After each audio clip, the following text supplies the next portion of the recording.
This is The Collective Voice, and you're tuning into Belonging, a conversation with young adults finding their place in communities of faith.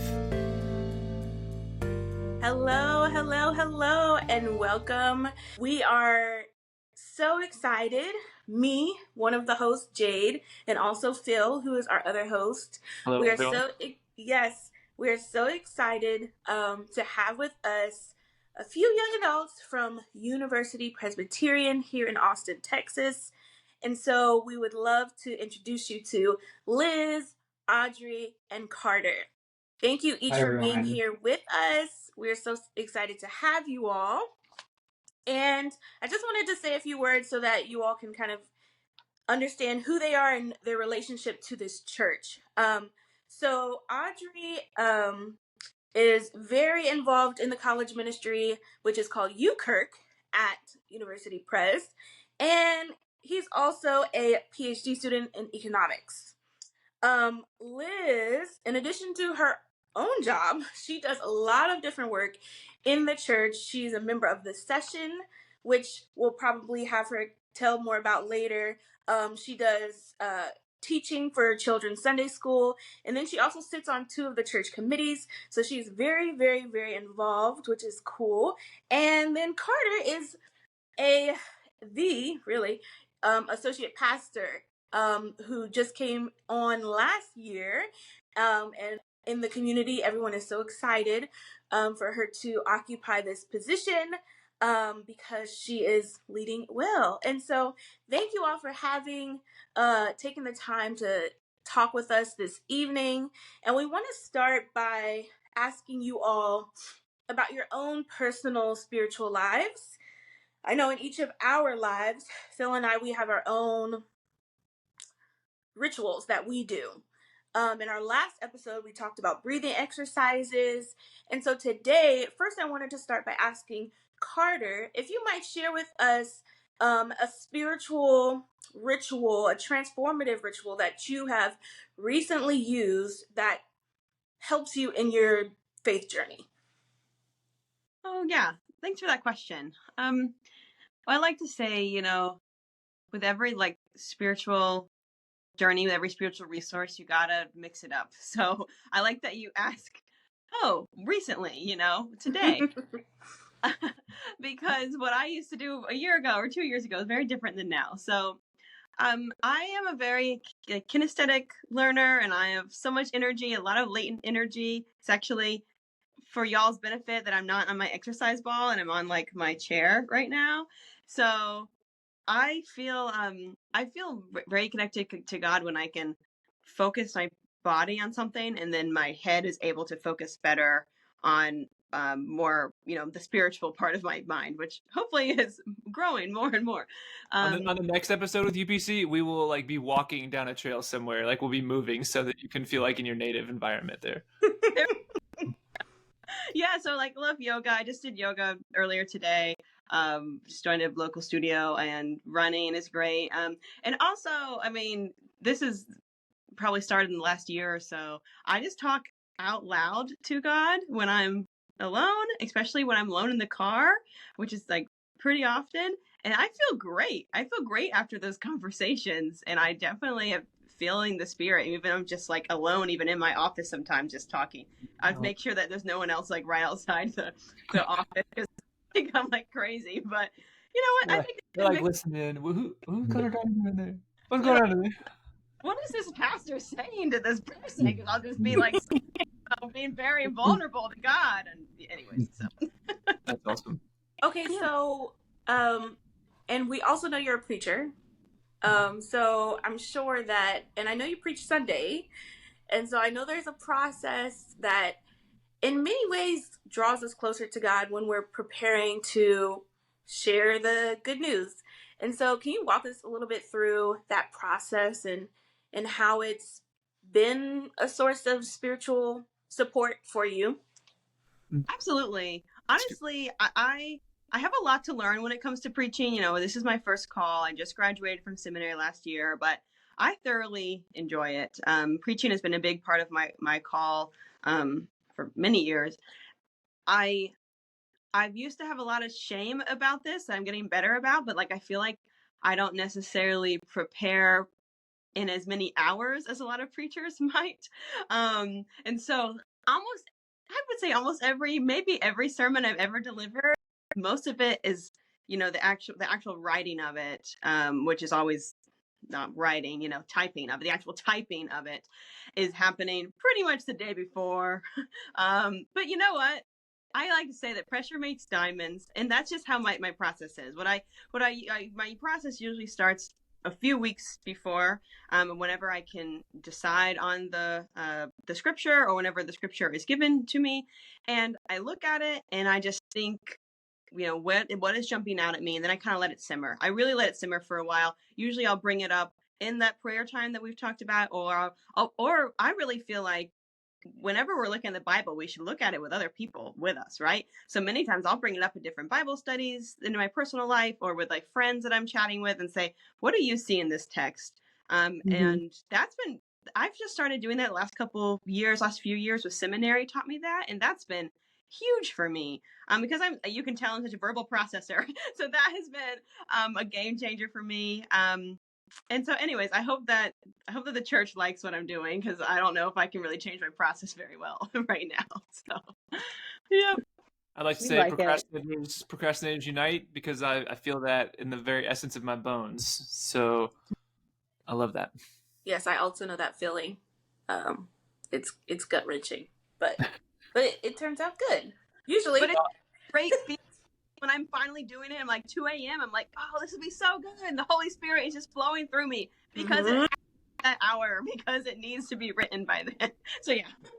I had a buddy who would literally wake up every Sunday morning at 3:30 and just begin he would do some reading and some things throughout the week, but he was like, if I don't do it this way, I will stress too much about it. And so like my practice is where I just wake up at 3:30 on Sunday morning, and whatever I get written in that time becomes what I'm gonna preach that morning. And I was like, yeah, I think I would die.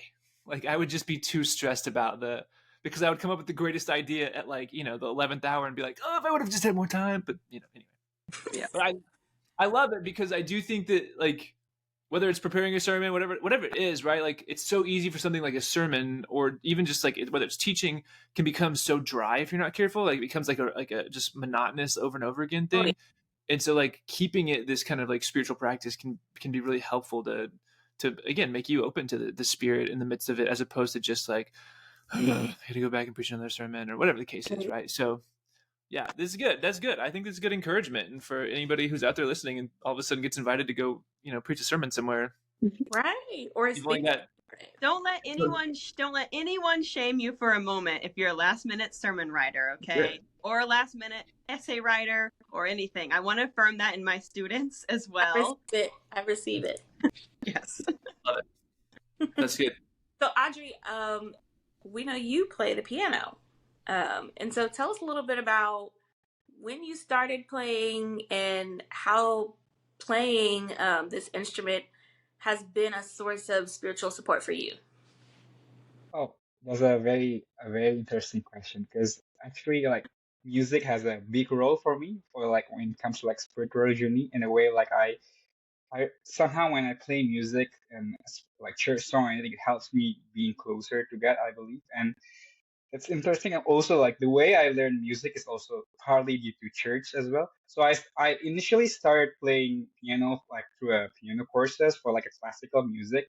But then I love the classical music, because I was just a young boy. I cannot do this. School is already like too much. I don't need another music school to like more homework, and that's like I'm done. And then somehow like my church, like the youth ministry, I guess, like for like high school students, they don't have a lot of like a piano player for like service.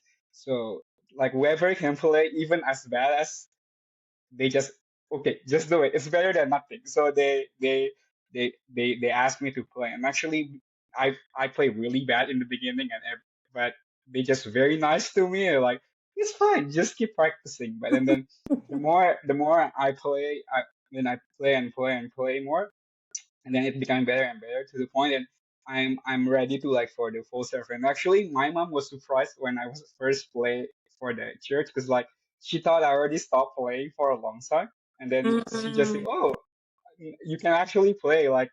And then and then from now on, it's just like I just keep playing music, and I also enjoy playing music with the church song as well, as it helps me to be as I said before, it's closer. Like it's a very intimate moment, because when I feel like when I play the music, it's just me, the piano, and God. When I play Mm. church song personally, and it's helped me connect spiritually, and it's just I like playing piano to begin with, and to do something you love with with the entity that love you the most makes it even more special for me. I guess that's Mm. how I say. That's so awesome. And you bring up a point that, a lot of musicians and singers get their start in church, Yes. and all it takes is one person, asking you or telling you to play this instrument here or sing this solo there.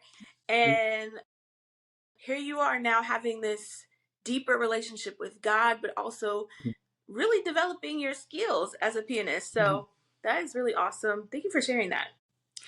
I'm happy Liz, to share. um, we um we didn't talk much about transformative rituals, but I do know that you are very devoted to the church, and so I'm sure there's something that you've found that's been helpful in recent time, um, for yourself. So, what is that thing or those things that you've been doing lately that have been helping you spiritually? Yeah, I would say so prayer on my own is a definite like area of growth for me. So I've been really trying to work on taking like time, even if it's 15 minutes or not even that long, to sort of separate myself and have a kind of a quiet moment. Often it's when I walk my dog around my neighborhood. Mm. So I really look forward to it. Like I usually do it I do it when I get home from work. And so it helps me kind of let down from that, but then also sort of have those conversations with God that um, you know, that are hard to have sometimes when you're right about to go to sleep, or things like Yeah. that. So I, it's definitely helped. The dog has helped in multiple ways, obviously, but that as a spiritual practice has helped, like to be able to sort of decompress and think through the day and sort of process things and talk to God in that way. Sometimes I do speak out loud as well on the walk, so that I'm sure makes me look really insane to my neighbors. Um That's but what like I just adopted this dog. I'm like, are you praying out loud? Are you giving me permission out loud while walking my dog? you can totally pray with your dog, Carter. It is like but yeah, I think it's definitely an area where like I feel I have some growing to do. Yeah. And so finding those moments for spiritual practice throughout the week is something that I've really, really been working on, especially the last probably year and a half or so. So I have a friend who's a spiritual director, and I too like walking my dog had become very much a part of my spiritual practice, especially because I would usually get up really early and walk my dog early in the morning.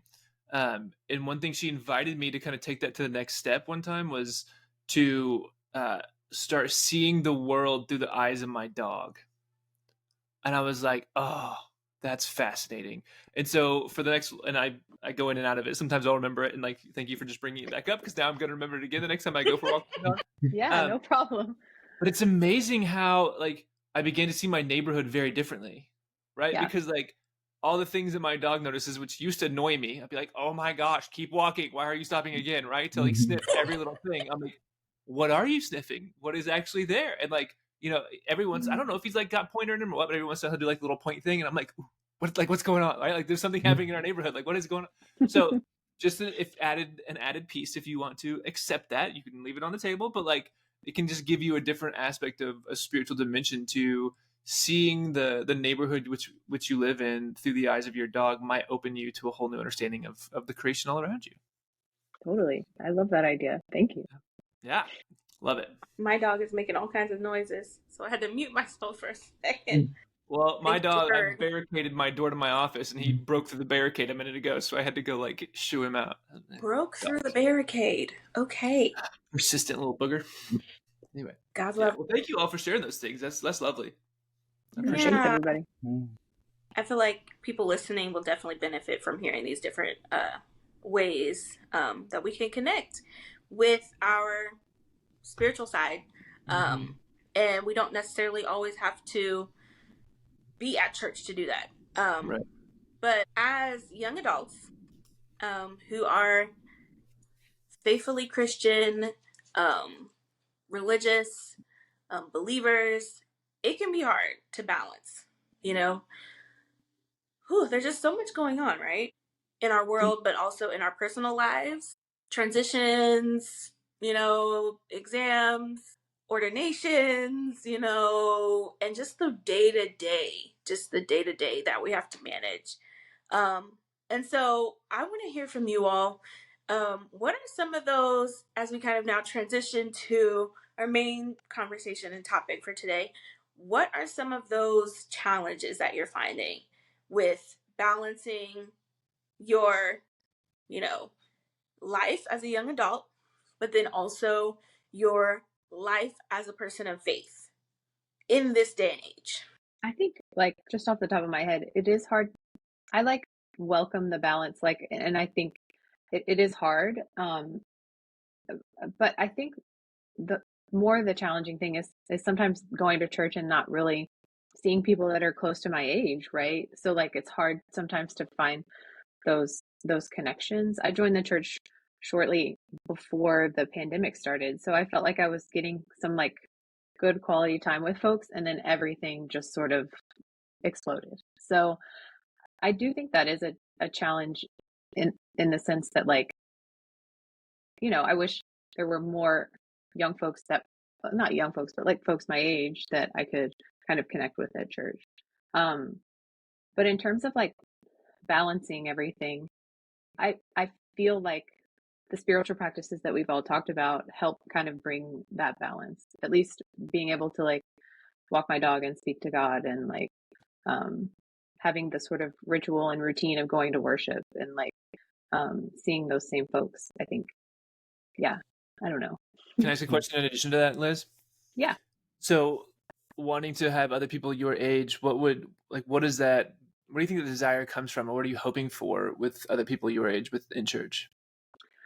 I mean, I think most of my life, I think in my, I could probably count on one hand the number of friends that I have that from growing up that still go to church actively and are involved. And I think it's brought so much richness and so much beauty to my life that I want that to be shared as widely as possible. And so, and selfishly, it would be cool to hang out with some people my age, and have, and build those relationships with them. But, I think yeah, I mean, I think that's basically it. It has done so much for me and has brought so much richness into my life that I just wish other people our age were paying attention, in the same ways. So, yeah. Thanks for sharing. Yeah, thank you for sharing. If I can jump in on this, actually, it's a question that I sometimes ponder as well about how we balance our faithful life and our daily life. And I sometimes even wonder whether should we balance or should we be a single. This is my question anyway. Sometimes I feel like I have this two life, a life where I live as a church and I live as a young adult with my friends. But sometimes I always wonder and I still have pondering and questions. I'm what's the right answer of this? I don't have the answer. Of should we actually see this as a two different life, or should we actually have only a single life? That should we really separate it? Oh, this is church life, and this is my life with my friends, and it's always been my struggle. When talk about my friends who they have a very different background. Not all of them are Christian, and then sometimes I'm a bit, should I be that really showing my Christianity? Even that's also a question. What is showing our Christianity in our daily life anyway? And then like that's always been my challenge of like how as a person should I really differentiate this thing and or like how do I be consistent in both worlds to some extent like and it's all related to what Liz said maybe like if I can have a church life that's also part of my young adult life as a daily life that would be nice to see that actually I don't have a two separate life. This is a single life that I'm living a life as a young adult Christian. That's I don't know whether this makes sense or like actually answering the questions, but that's the biggest challenge of me of like, how can I be a single rather than like a two? What I think what you're saying about the balance is really interesting because the older that I've gotten, like the less those two things are separate for me, right? When I was like, I don't know, mid 20s to early, well, till 30 really, that weird time, really 20s, my 20s, I would say. I would get really weird about sharing like my weekend plans, for example, and saying like that church was involved with those weekend plans because I didn't want to make the other person think like, I was some kind of like zealot or something like that. I'm trying to like recruit them to my church, which happened to me Yeah. often, growing up in the South. And what are you doing this weekend, sinner? Right? Like, Yeah, I get it. we're having a friends weekend at church. So yeah, I, Audrey, to your point, like totally agree. But as I've gotten older, I found that when I share that part of my life, often people connect with it. And like, they're like, oh yeah, me too. Do you go to church? Like, where do you go? Like, so it's like, we're a part of this like club or something, that like, so like the older that I've gotten, the sort of less those two lives exist and the more they sort of start coming together. I don't know if that helps at all, but that's very helpful. That's very helpful. Thank you so much, Liz, for sharing. Because like I get it. It's like sometimes you are scared of like when you're sharing this thing to your friend, you just say like, "Oh, you're scared of you're being a recruiter or something, right? Or something like that." Totally. Which scared you the most as a young adult. You don't want to scare off your friend because you still want to have friends, but at the same time, it's a part of you that you treasure as a person. That you it's you. It's not a different part of you. It's you as a. Yeah, thank you. When you say like as you got older, can you say more about because we know it's not just the matter of time, right? It's not just the fact that time has passed, but like, is it something about your own comfort in your own skin? Is it something about like you just learning to not care, or even learning who your real friends are over that time period, who don't care, who don't judge you for whatever you're doing on the weekend? You know what I mean? What might be those factors that you feel like started to come together as you started to get a little bit older? I mean, it's definitely like comfort in yourself. I mean, like, and knowing yourself and sort of being more sure of yourself the older that you get. Like, I think that comes to most people over time. I'll also say that it's important to me to sort of share God's love with people as much as I can. And they may not recognize it as God's love, right? But I do. And it can be really small exchanges. It can be like, I'm like overly nice to wait staff in restaurants, or like, asking people about like their day or like whatever. It could be something like really, really small that, someone who may not go to church may recognize like, oh, what a nice person. But like, it's really not that, it's just like, it's an opportunity for me to share God's love in different contexts. I don't know. That's kind of how I feel about it. Audrey, what do you think? All Lord's work. That's great. Yeah. Yeah. Carter, were you going to ask something? Oh, I was just thinking it's a really good question, Jade, about how to balance. But I think we could ask that of like, especially of our generation of young adults. We could ask anyone that question, whether you're Christian or not. And I feel like after reflecting on these amazing answers from Liz and Audrey, that we are all living and suffering under late stage capitalism and everything is very difficult for us in our generation. Are we ever going to own homes? You know, it's hard out there, okay?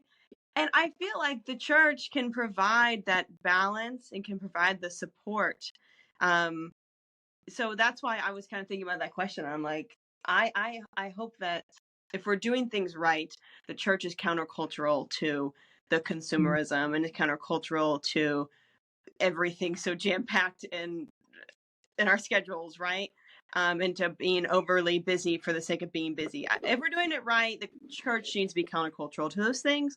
And that's what young adults really, really need, whether you're like what Christian or not, or wherever you are, like that. People want that so desperately. And we see that like all throughout our world, I think.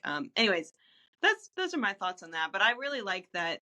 To me, we're talking about, balance and such and how to find it. For me, the church was always that. I know that's not always like the case for everyone. I think it's from what I'm hearing from Audrey and Liz that the balance is found in the church for them too, which is awesome. But I really like what you're saying, Audrey, too, that like it is like we're streamlining, right? That we are like, I'm not trying to balance the Christian side or the non-Christian side, but we can invite that. And it was so beautiful what Liz was saying, that we can invite God into everything we're doing. It's not that we're like, just penciling God in to where we already can. I would reframe it that we're inviting God into what we like need to do, and then that we can do those things with a renewed spirit, which is going to our spiritual lives and our dog's spiritual lives, and that of everyone around us. I'm kind of joking about the dog thing, but that's a whole other conversation about the souls of dogs. But yeah, we'll embrace our inner Saint Francis. I'm not opposed to that whatsoever. We each have very enlightened dogs, so That's way right. to go, everybody. Well, okay, I want to pry a little deeper on this question, because we kind of gave you all a list of potential challenges, right? And like all three of you put being young and being faithful as one of the top three, I think top two actually for all of you. And I want to even know, like, what does that mean? Like, what does it mean to be faithful as a young adult, right? Like, I hear you talking about the bifurcation that you kind of fight against of like, this is one me, this is the other me, and like the integration thereof. But like, and then Carter's just going to drop a bomb in here about capitalism, right? Like, and like, so what does it truly mean to be? I should not say those references like that. I got to find non-violent language, right? I got to find better ways to say things that aren't. Hey, capitalism, No. violent? I don't know. Fair enough. Some places it absolutely applies, right? So that actually maybe was a good. Anyway, so what does it mean to be faithful, right? Like, is it showing up to church on Sunday morning? Is it like figuring out ways to incorporate, and not like you said, like you don't want to be like this secret covert agent of like, I'm trying to recruit you to come to church, like, but like if faith really is something that's important to you, then how does that find its way into the conversations you have? Like, Liz, I love like treating the wait staff and like giving a good tip is one way to be an extremely faithful person, and recognizing that person's working really hard to make it by. As Carter said, it's hard to make it out there, and like I'm going to show love to this person, which is extremely faithful. Like that's faithfulness to the T. Like by just making sure that they're getting a good tip, because capitalism said you don't actually get paid a decent wage and you have to depend on tips. That's a whole other conversation. Maybe we'll talk about capitalism another one. But I'm curious, like, what does it mean to be young and be faithful? Like, whenever you heard that, what did it stir in you? I guess historically for me, it's been going to church, going to worship. Growing up, my uncle was a Presbyterian minister, and I was very close with him. He was essentially like my father, and so I was kind of a preacher's kid. So it's like kind of what we did. And there was a level of comfort there. I do think that has some to do with it for me, like having that sort of like, time on Sundays where you get outside of yourself a little bit and you go and you worship and you sort of are able to kind of get into that practice, faithfully attending. But I think more often now, like, what does it mean to be faithful for me is like recognizing when I see the face of God in other people in other situations. So being able to see it and like register it and say, that was it, like, and then turning around and being able to share it with other people as That's often beautiful as I can. So yeah, I think that would be it for me. Yeah. What do you I think, love that. Audrey? That's beautiful. I mean, I agree with what you say. This is at the beginning. It's like actually, I'm raised also in like a Christian family, so like being faithful is all about all the it used to be like doing all the things like you come to church every week and then you pray before you eat or like all the like the things and then as I grow up, I see that it's actually I'm not saying going to church is not important. I think it's still important in a way like having at least for me personally, it helps you to be faithful to have like some sort of like routine that like helps you keep close to God. For me, like going to church every Sunday is like a routine that helps me as well personally to go through all the things that are going and that I have something that are stable in my life that are always there, which is Sunday church. That's like a stable thing. It helps to strengthen my deeper spirituality. But I know everyone is different, so we cannot just force people if to say, oh, this is the true meaning of faithfulness, like to go to church every week. I think it's wrong because for me right now, about faithful is just about like to seek what God's want in your life more than what you want in what you do. I think it's more like, oh, as a example of like this thing, like even coming to this podcast, I was thinking, am I the right person to like come to this podcast and share my story? Am I really that part of UPC to be able to say something about it? But that was my fear. But then I think about it. I remember even there's a one of the preacher on the planet that says that like it's not about you. God chooses you because He chooses you, not because what's inside you. It's His love to you and it's like it's His decision for you to do you. And it's like, oh, okay, I think this is God saying that I should not be questioning myself. This is like He gave me the way to serve, and I should just do walk the way that given to me. And I think that's like about being faithful, but like to try to seek more what God's want in your life more than like what you think is true personally. Well, sometimes God helps you to think what's true to know what. Yeah, but yeah, I'm sorry, I'm just like that. But this is me when people ask me without preparation, it's always like me. Always in words here and there. But yeah, I guess it's more faithful is about try to seek more on what God's want in your life more than what you think you want in your life. I guess. I love that. Your story has value, Audrey. We're glad you're here. Yeah, we really are. Yeah. The question is like, what does it look like for me to be faithful, or what is that the question? Yeah, I mean the term was like the challenge of being young, being an adult, and being faithful. So what is that like? What stirred in you when you saw that to be like one of your top most important challenges or largest challenges? Gotcha. Yeah, and I'm coming from this from a slightly different perspective, as like I'm part of the system in a different way, right? So we're talking about the hegemony of like Christianity and mainline Christianity. Like I'm part of that in a different way, and like I'm gonna attack that in a different. Oh my gosh, I used another violent term, just like you did, Phil. I'm gonna attack that question. Thank you for easing my uneasiness there. It's very generous of you. Thank you. Let's interpret that as I'm so excited about this question. I would love to see and like what I would love to see in myself and in like young adults, because I've been so blessed to meet so many beautiful, faithful, beloved young adults that are really doing well and looking and but also like looking for meaning, and that are kind of on like the fringes of the church, whether you be UPC or other churches I've been around. And there's just some like disconnect, very valid disconnect as to how to enter in and with like confidence, right? I would just, and it's completely valid just because of a lot of things that people carry from their church experiences, and we won't, that's a whole other conversation too. But I would just love to see more young people have more space at the table, and to be able to be larger and louder if they want to be, and not even like physically louder like me, but and take up a lot of space too. Or maybe it's fine. Yeah, I just feel like I understand why it might be tough to like pair faithfulness with the church and like the system and the hegemony of the church with so many like barriers that different churches like put up. And I feel like I don't know if I'm making sense. You're gonna have to like edit it through a lot of this stuff. Sorry. But no editing, just straight through. I gotcha. I don't know. That's something that I'm really wrestling with. So, you know, have me back on a year, maybe I'll have a different answer. I just feel like, sorry, the church just does have it. A lot of churches are really wanting to, you know, see new young people, but do they want to like really hear them? And I'm really, really excited that I looked around the session, and we'll talk about what session is.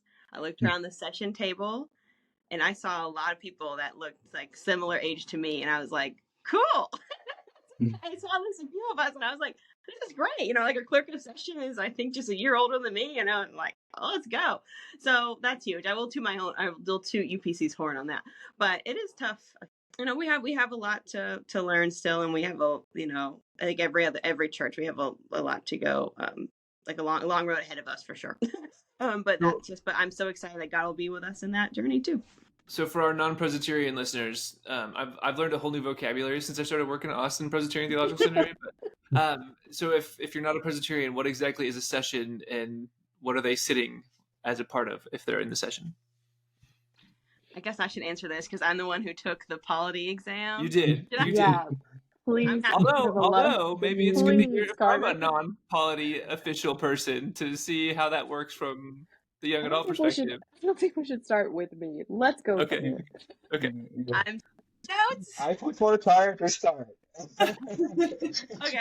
Yeah, Liz and Audrey can fill in, because I've actually never been on session. So I'm an ordained teaching elder, which means I'm a pastor, so I'm a reverend, but I was never a ruling elder. So those are the two types of elders that we have. And I feel like one thing for the Presbyterian Church, if I were to explain it in a nutshell, is that we are very intent on having great checks and balances with power. And the way that is a charitable way to put it. The way that others would put it, that we love committee meetings, and then it takes a long time for anything to happen. And that is true. But I will say potato, tomato. Yeah, okay, yeah. So a session is similar to like an electoral college, where the body of the church comes together, and they have some people who nominate names, and the body of the church votes yes or no on whether that slate of names will go to the session. And every year you have like a new like slate, like what's the word I'm looking for? You know what I'm talking? You got a new group, whatever. There's an actual group. Yeah, it's a new class. We go by classes. Sorry, so we serve 3-year terms at UPC. I think that's everywhere, right? I don't know. Everywhere. 3 years. Yep, you got it. 3-year terms. And so each new class will serve in and basically the session meets, and every church that I've been to, they meet once a month, but they have a stated session meeting, which means it's like a planned meeting, and make decisions for the church. Some decisions the whole congregation has to vote on, but most decisions, they go to session. And so there's a lot of trust and faith that those people who are nominated will do great things for the church and will lead the church in the way that God is leading us. And that's a really amazing responsibility. And we always start every session meeting with a devotion and with a prayer, because we are discerning God's calling us all the time as a session. So yeah, that's a nice way to put it. I don't know if you're asking non-Presbyterian, they probably would have many different words about it, but No, that was helpful. Thank you. And it's encouraging, right? Like you were just saying, like you looked around and there were other young people there. That's a big deal. Yeah. So, I feel like that's one of those things that you don't know how much you need it until you have it. And then it's like, this is what I've been needing. And so I'm sure there's other things that you all have experienced at University Pres that have been similar to that experience of being in that session room with other young adults there too. And so we'd love to hear what those things are as we begin to wrap up our time together.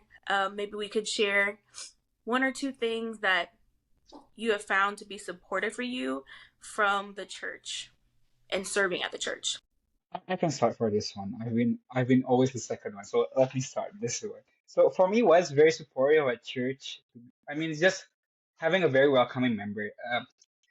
When I was first moved to Austin about a year or a half ago, when I moved here to Austin, I remember it was just like I told Jade about this story, but I was just randomly looking for a church in Austin that are kind of similar to like my church back in Jakarta of like the Presbyterian Church. I was just looking for this church, and I'm like, oh, I found this UPC Austin. I was like, okay, it's close to campus.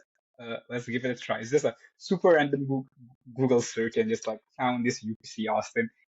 No one told me about it or anything. I just come there on Sunday morning with my mom, because like me and my mom was still here, and I come here, and I remember the first time there, people are so welcoming in here. Like when I just come, people say hi to me and like, oh, are you guys new here? Welcome to the church, welcome to the community, and like even after the service, they talk to us and like, oh, this is what we do. They introduced me to like to all the possibility of community that I can join in the church, like the Eucharist thing, the sun where we have like Sunday Sunday lunch with Eucharist and all the other options that are available for me to be part of the church. And the feeling of just people very welcoming me and I can feel at home right away.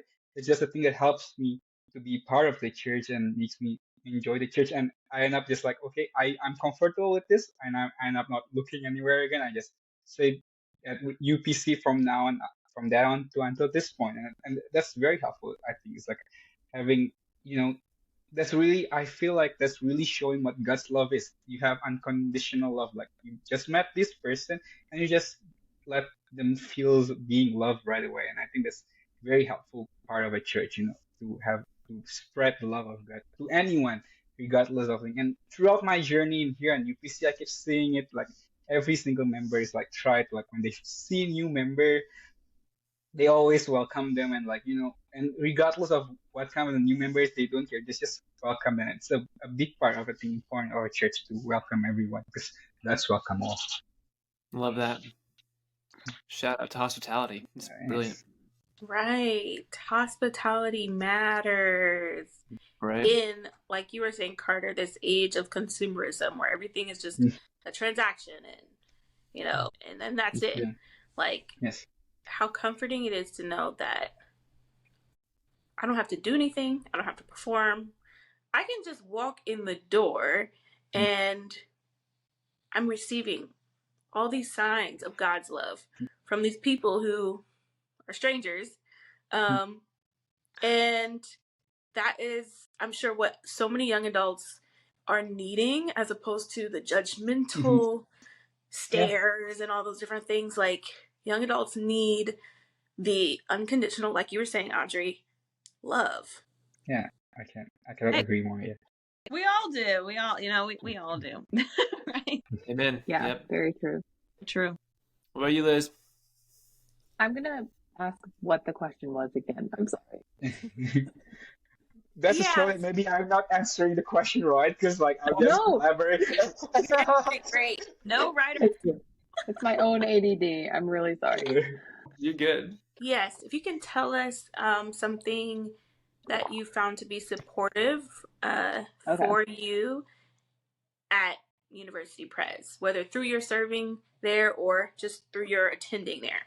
Well, I would say I'm serving my first term on session. I'm on my third year. I think the reason I accepted to be on the session was because I didn't see a lot of people my age that were in leadership roles at the church. And I thought, well, if not me, then whom shall do it?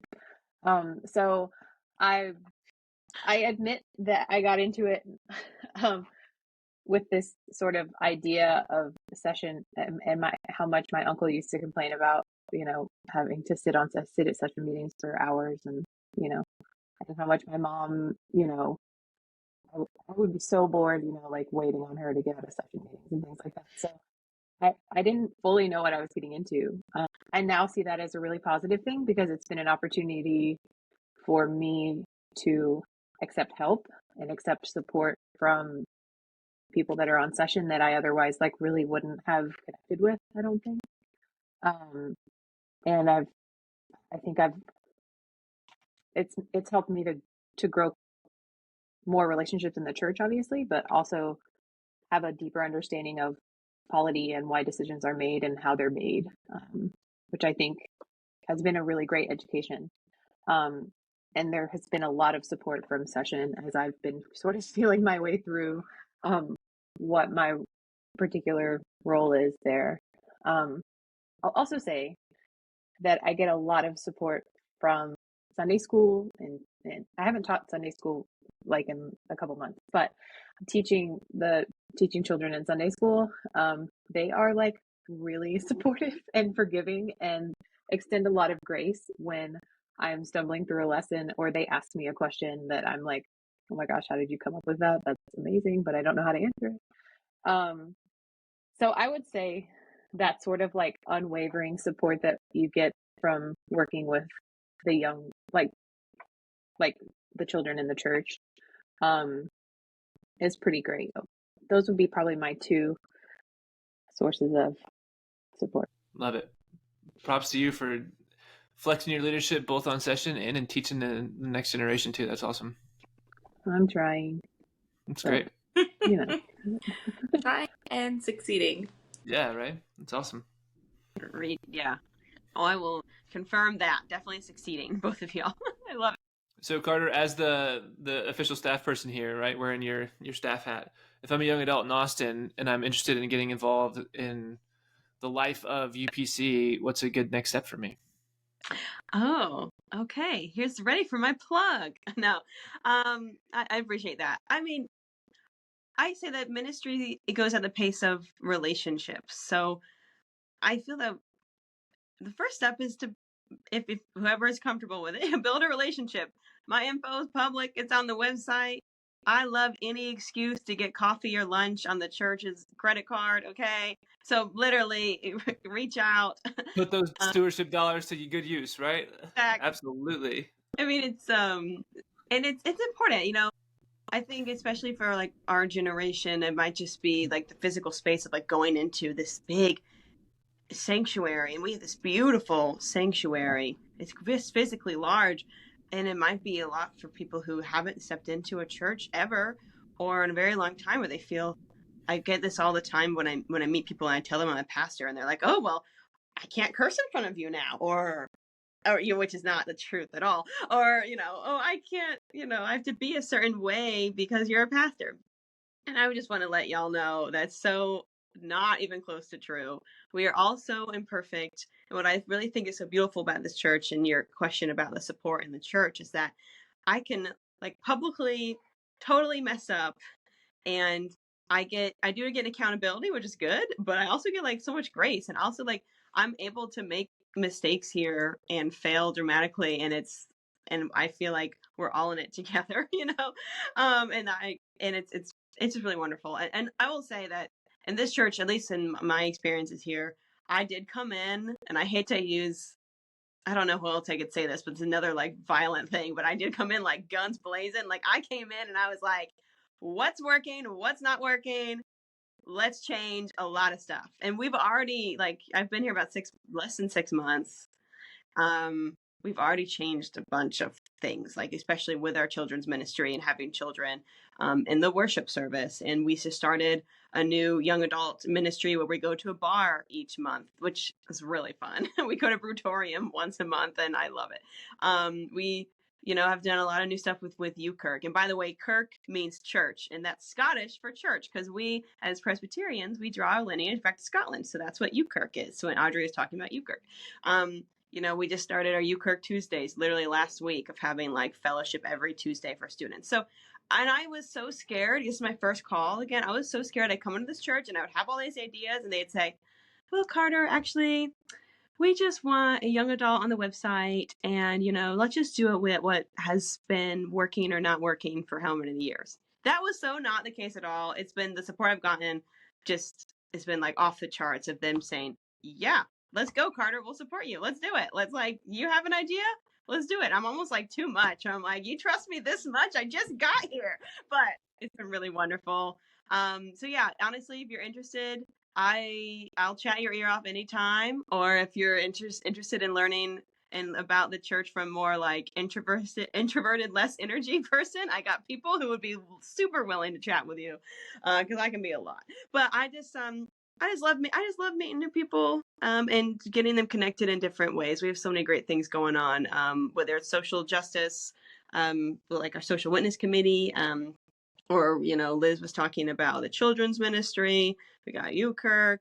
We had too many things probably. So yeah, just hit me up. My info's probably y'all post there. It's on our UPC website too. So yeah. Lovely. I love what you said. What do you say? Like something moves at the speed of relationship. Yeah, ministry moves at the speed of relationships. I would never expect someone to just walk into the church and feel at home immediately. No one's ever going to feel that in any situation. So I love to walk alongside people, connect in with people in ways that they can feel comfortable with. And even if you honestly like never go in the sanctuary, I'm like, that's only one part of the church. The church is so much more than the physical building and the sanctuary. It is about relationships for sure. Okay. Oof. No, there was that sermonette. There it was. We just got it. I love it. It's great. It's great. Liz and Andre, as we wrap up, is there any final word that you want to share with our young adult listeners? I guess one thing that I can say is just take the leap of faith. Like you don't when it comes to church, you don't have to be so scared. Oh, there's be a big commitment of it, or like we're it's sometimes it's scary. I know to like, just like Carter says, like relationship as well. When you start a relationship, it's always scary, but you never know until the end, until you do it, that how beautiful this relationship is gonna be if you never started it. So yeah, just start it and do at your own pace. If you're ever interested to come to UPC, come. And I'm happy to meet you guys as well. If and talk with you guys, and don't feel pressure. Oh, I come once and then do I have to come every single week? No, it's fine. Just come as you grow, as what you are confident, as what God leads you to do. As I say, is like what you feel like you're being moved to. Just do it. Don't. Yeah. Just and that has been my part of my life lesson also. That actually just take a leap of faith. You just believe when something calling you. Just do it. Don't think too much. Like if I think too much, I may not be here sharing my story, but and I'm gonna be like sad doing my research at the university. But I take a leap of faith. Just I want to share, and I have a very good time now, and I don't regret it. So just take a leap of faith. Leap of faith, love it. Wow, Audrey's like recruiting right here. Okay, totally. Y'all, 11 a.m. Sundays, 11 a.m. Sundays. Like, good job, Audrey. Nice. Yeah. 11 a.m. Sundays, and you want to have a free lunch? Come to the UKirk as well. Like, and we have a free lunch at 12 after service. There's nothing better than a free food, I guess. Love free food. Can't turn down food. That's right. What about you, Liz? I mean, really, Audrey is kind of killing it, because I was going to say something similar. Like, I think if you have the slightest inclination to come, and it doesn't have to be obviously to UPC. I mean, we would love to have you, but like, I think to take that leap of faith, like Audrey said, do it. It's an opportunity for you to get outside of yourself a little bit and to connect to something that's kind of bigger than you, and that could be the church community at large, or it could be God. Hopefully both. And again, it's brought so much to each of our lives. And so one of my favorite lines from one of my favorite shows, Fleabag. I don't know if y'all ever watched that show before, but love. I love it so much. It's when the hot priest says, "Why would you believe in nothing when you could believe in something wonderful?" And so, I do think taking the leap of faith is part of that. So yeah, I would hope that this would encourage someone to do that. So shout out to the hot priest. Shout out to hot priest. Yeah. Problematic show for other reasons, but like but also so good. Yeah. Yeah. I think that my new Instagram caption, but like hot priest under it. I'm not opposed to that. Well, thank Right. you all so very much. Phil and I are so appreciative of you all spending this time with us and Yep. sharing with us the wonderful awesomeness of University Pres. And so for you all who are listening or watching us, stay tuned for our next episode as we continue to listen to the spiritual lives of young adults in the churches in our community. Thank you, and we'll see you next time. Thanks, y'all. Bye. Thank you for having us. Bye. Thanks for listening to this episode of The Collective Voice. The premier podcast of the 787 Collective. Click the link in our show notes to connect with us and learn how you can be the lucky recipient of free 787 Collective swag. And don't forget, when you rate and review us, you're tricking the algorithm for the common good.